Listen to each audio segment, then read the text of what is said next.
Het zit zo, meneer Méliès. Ik heb een zangeresje ontmoet. Zoiets kan gebeuren, ja. Maar toen ik haar zag, was ik bang dat mijn hart zou stoppen. Wil je niet vertrekken?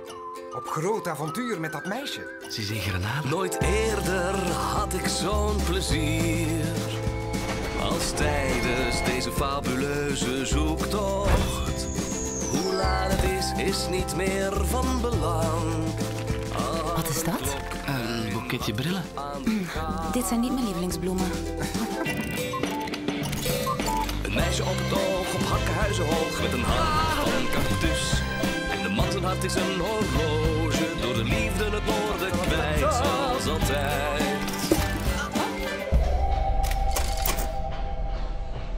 Ik had me aan een waardiger tegenstander verwacht. Je verdient haar gewoonweg niet. Jack en zijn koekoeksklokken.